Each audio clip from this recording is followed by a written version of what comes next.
अच्छा भाई, अब ये मर्जर वाला आपका सवाल है। तो सबसे पहली बात है, इनमें रिवैल्यूएशन हुई है, ये सब रिवैल्यूएशन है। तो रिवैल्यूएशन का पहले पॉजिटिव और नेगेटिव इफेक्ट देख लेते हैं। ये जो रिवैल्यूएशन है, ये सबसे पहले मैं एक ही कर रहा हूँ। जो पॉजिटिव इफेक्ट होते हैं वो क्रेडिट साइड पर आते हैं, और जो नेगेटिव इफेक्ट होंगे वो डेबिट साइड पर आएंगे, ठीक है। 85 और 80। अच्छा, ये जो मैं इस तरह से बोलता हूँ ना, पॉजिटिव यहाँ पर आएगा, नेगेटिव, क्योंकि मुझे ये वीडियो बहुत शॉर्ट टाइम में बनानी होती है, ठीक है। आपने देखा होगा कहीं अगर एएस में हमने ये किया तो उसकी मैंने डिटेल वगैरह सब वहाँ एंट्रीज के थ्रू वहाँ डाल दी, ठीक है। तो 80 से 85 से 80 हो गया है, तो नेगेटिव हो गया भाई, नेगेटिव चीज़ यहाँ पर आएगी। इन्वेंट्री 8 से 7 हो गया, ये भी नेगेटिव इफेक्ट है।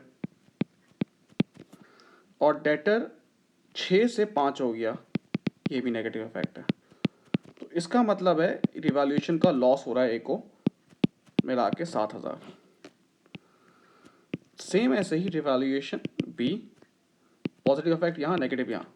इसका 135 था, 145 हो गया, तो पॉजिटिव इफेक्ट हो गया नॉन करेंट एसेट का, 10,000 से बढ़ गया। 12,000 से 11,000 हो गया, हाँ ये नेगेटिव इफेक्ट हो गया।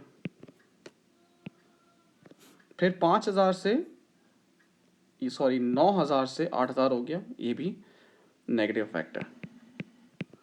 लेकिन ओवरऑल आप देखें इसका गेन आ रहा है, 8,000 से इसका गेन आ रहा है। अब वो कह रहा है कि भाई अब पहले इसका कैपिटल अकाउंट बनेगा, दोनों का, ए का कैपिटल और बी का कैपिटल। कितना दिया हुआ है ओपनिंग, दिया हुआ है 1 लाख, और इसका दिया हुआ है 1,50,000। ए को लॉस हुआ है तो वो इधर आएगा 7,000 का, और बी को आपके सामने गेन हुआ है तो वो इधर आएगा 8,000 का। अब जो ट्रांसफ़र हुए हैं उसमें कैश और कैश इक्विवेलेंट नहीं है।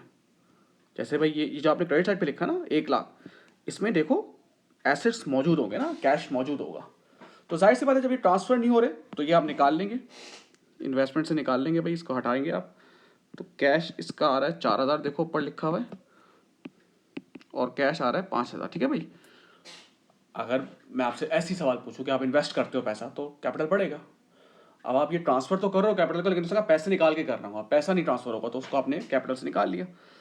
तो उसके लिहाज से जो आपका ये बैलेंस आ रहा है वो आ रहा है 89,000।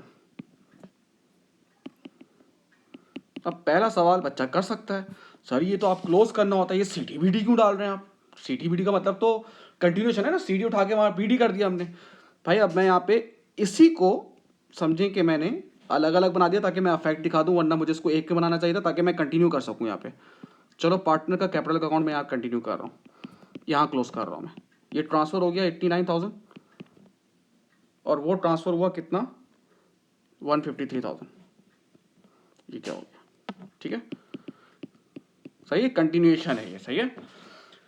अब उसकी ये वाली line, each partner will either invest or withdraw cash to achieve the balance of 125। भाई 125 हमारा उन्होंने डिसाइड किया ये इन्वेस्टमेंट होनी चाहिए। अगर इससे ज़्यादा बन रहा है तो निकाल लो पैसे, और अगर इससे कम मिल रहा है तो डाल दो पैसे।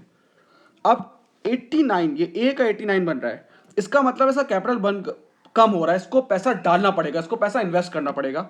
कितना इन्वेस्टमेंट करनी पड़ेगी 125 डालने के लिए? इसको करनी पड़ेगी 36,000। और इसका कितना हो रहा है भाई,